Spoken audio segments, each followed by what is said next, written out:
You're listening to Daggers and Dandelions, a podcast about authentic communication in relationships, with your hosts, Aman and Sabrina Berry. Welcome.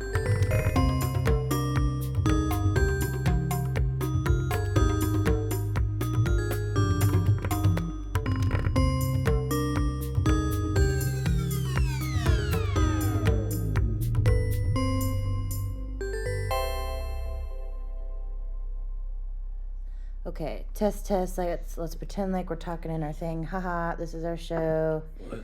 Let me hear your voice. Give Hey. it test 1, 2. Test 1, 2. Maybe not so loud. Test.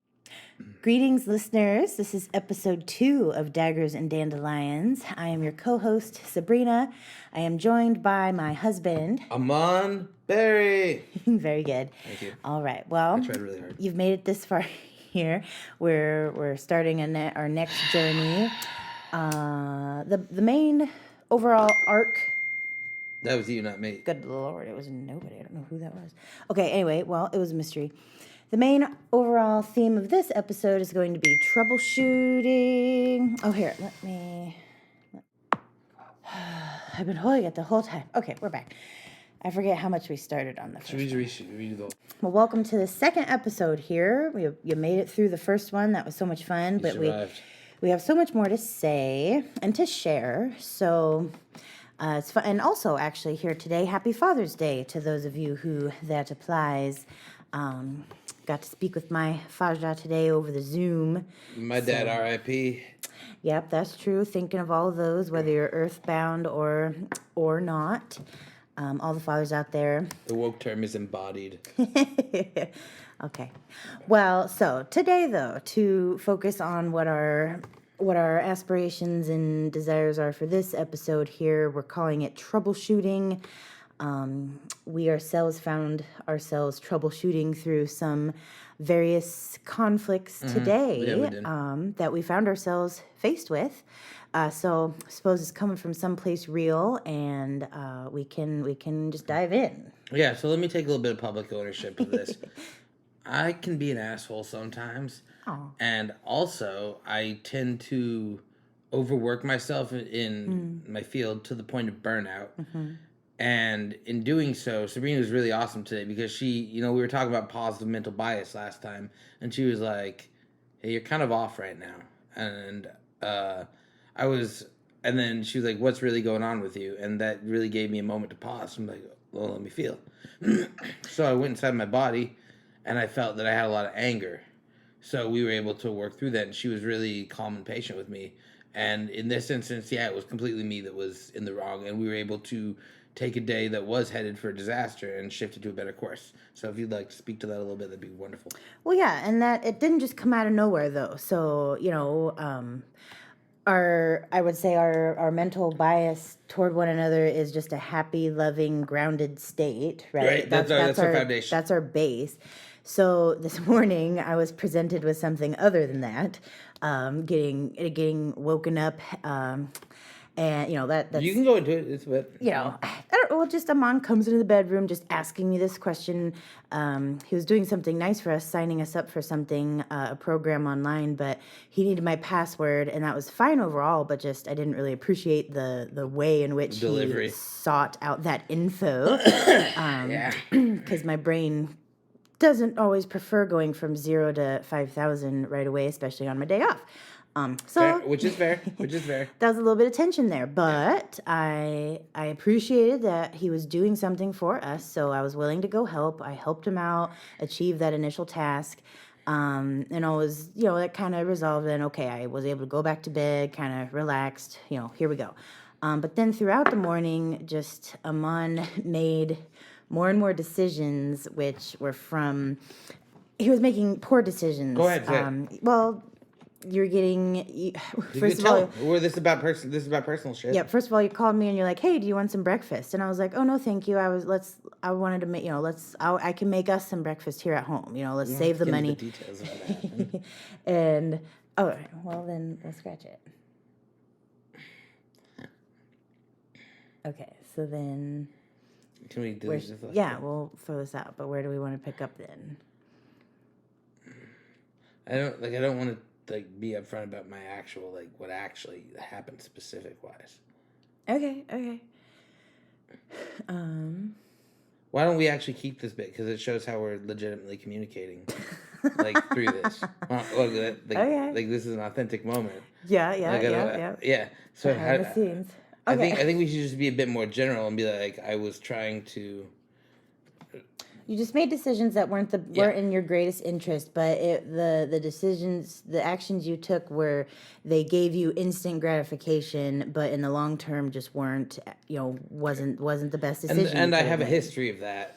When I get to a certain place, I get kind of impulsive, and it should be a red light, like a yellow light or a red light for me, where I'm just like, hey, take a minute. Like when I find myself being spiteful and impulsive and I saw that pattern, but I knew what that means deeper down, and this is where that positive mental bias came through, and I was able to pull him aside and I said, hey, okay, this is what I actually see happening. You're burnt out and you're making quick, instant gratification decisions, but that's not what's best for you, and that's actually a problem.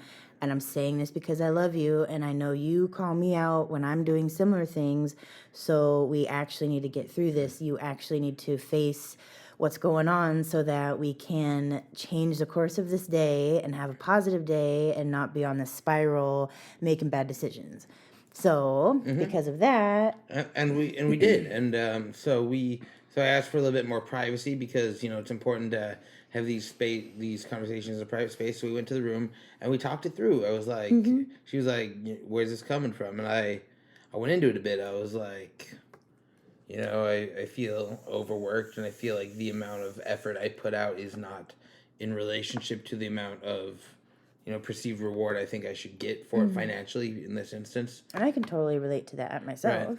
And then we just kind of went into some of my patterns, talked it through, and had a really positive experience. And then we decided probably should just take a nap and reset the day. And and because we talked it through and brought that stuff to the surface, my subconscious kind of took it from there. And I had some really interesting dreams that taught me that so I'm gonna keep some of that private, but like the proper order of things in my life.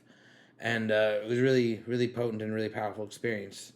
So, yeah, and after I would say like our day ended up a lot better than it could have been. Yeah, I've had a great day. He expressed that he needed that him time, and I was fine with that. I reset my own space. I watched Princess Diaries too because I just wanted, my inner child needed some love. So that was a great self-care activity for me. He reset himself too, and now we're enjoying some quality time together. We did a really good workout together earlier that empowered us both. So that was great. It was a good day. Yeah. I just was kind of in a place earlier, and I just tend to, I don't know, dude. I just go like 100% sometimes. Well, yeah, and I mean that's one thing that is admirable about you. You are the guy that will go the distance and like do what needs to be done. Damned the cost, especially damned the cost to your own self. You're just willing to throw yourself out there.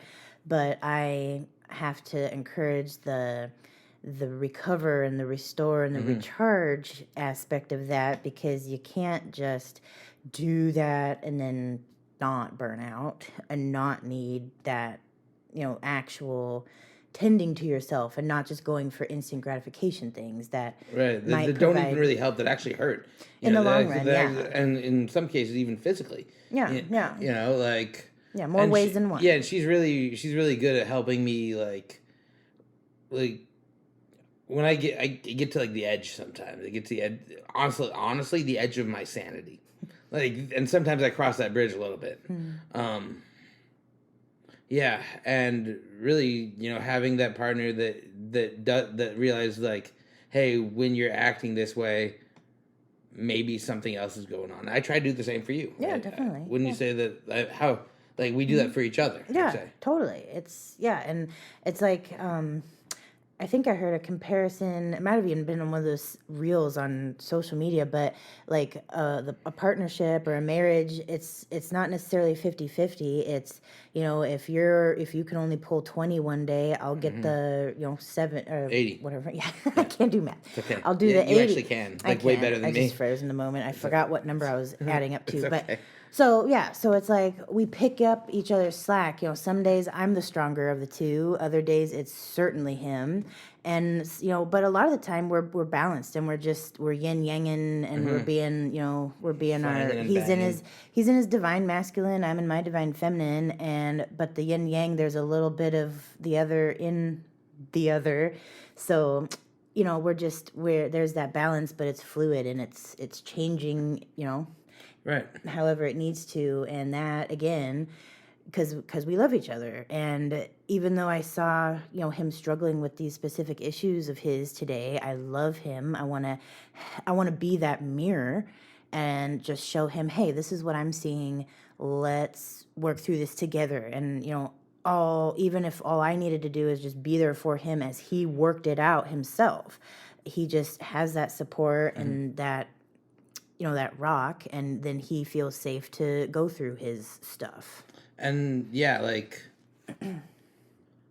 calling it out early, I think, is really important. Like not letting stuff like that fester and sit. Like not letting a whole day go by. Like, and it did not become a ball out, brawl out, like rage fight. That's what it did not become at all. And you talk about that a bit. Well, I'm just thinking, like, in other relationships that I hear, people just, I don't know if there's even that layer of awareness in themselves to just understand that, I'm not necessarily mad at the person. I love the person. Let's help them get through this. There's just so much projection and throwing around, insecurity and triggers, popping off triggers, and people just might not know how to navigate through that or understand what the real issue is underneath all that. But for us, when stuff like this comes up, I know at the base, it's love, joy, happiness, grounding, and that's the usual. Yeah, that's what we always come back to. Yeah, and if it deviates from that, then something is out of balance, right? Yep. Yeah, and it's either him or I that shine the light on it as lovingly as we can. But we do have to. It's sometimes confrontational. Yeah. Like I was just gonna say today. Go ahead. Well, but I wouldn't say today was confrontational, because it never was. You confronted me. Well, yeah, but we'd never like raised our voices or were like violent towards one another. It was it was always, just pretty much like this level, this, volume level and intensity. It was never, aggressive in nature. And can I speak to that a little bit? Yeah. So for someone like me, I have a history of anger issues. I have some addiction issues. I have some post-traumatic stress issues. We all have our issues, right? And my addiction issues have done a lot of damage, and my anger in my life has done a lot of damage. So I've made it a conscious decision that, like, I hold myself to a higher standard in relationship communications. That's a choice I made, because I often, like, if I'm being honest, frequently, like, have explosive rage impulses in my head. I frequently internally am not as nice as I'd like to be. So I consciously, like, and I'm not better than no one, but this is a choice anyone can make. Like, you can make a conscious choice that for yourself you'll have a higher standard of communication with those you love. And I'm not perfect. And honestly, I'm let's just say I'm super not perfect. But, like, I am trying. I'm trying to get better. I'm trying to make amends where I went wrong. Trying to make the world a little bit better. And I think this podcast has at least some reach, right? Oh yeah, we're gonna grow it. Yeah. So I feel pretty complete on that. But I think if we could, if I could just kind of close my bit with this bit comes from Shar Sundust of the Sundust Oracle Institute, and she's teaching an ancient indigenous peacemaking protocol, and I run this protocol in my head all the time as to how we can do peacemaking. So then the steps of that are: you come together in gratitude for what's working, clearly state what's needed, and then collaboratively brainstorm a minimum of 3 creative solutions. And my addiction to perfectionism wants us to completely edit that minute where I just bumbled the word collaborated. I didn't even notice. I know you didn't, but my inner critic did. My inner critic certainly noticed. Well, we had a hell of a stumble about 10 minutes ago figuring out what we're going to talk about. Yeah, but we're going to cut that shit out. I thought we're going to leave it in. Oh, yeah, we are going to leave it Oh, in. No, let's leave it in. Yeah, you're right. Jesus. I don't know what's going on. Hot But and you're cold, you're yes and you're... We had to throw some comic in there. It got a little heavy there. it got a little heavy. But it was real. It's real. We promised you realness in this. This is authentic communication in relationships.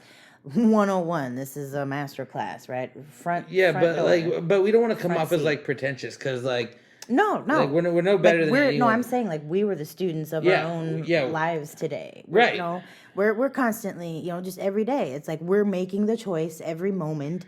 In these moments, love, let's get through it, partnership, just all of that. And the thing is grace too. Like like giving your partner grace, and what's hard for me is giving myself grace.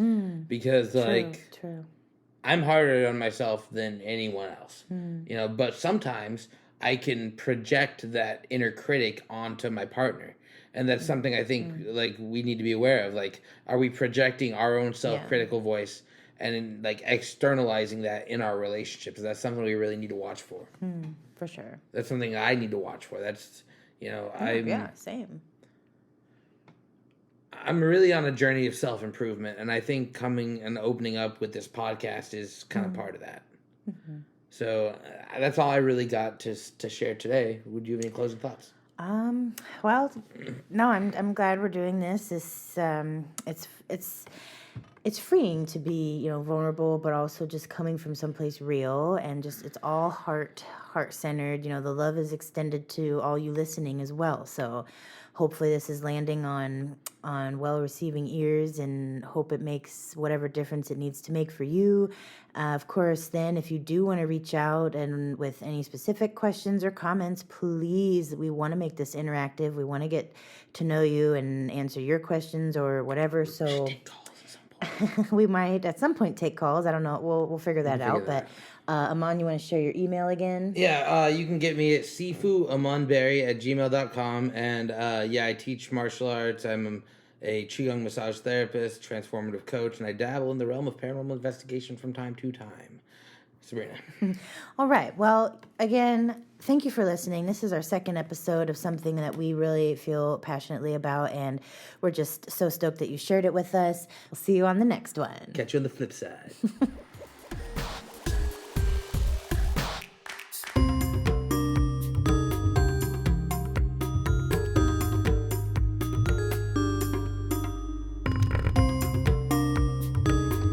Thank you for listening to Daggers and Dandelions. Brought to you by 9 of Wands Productions.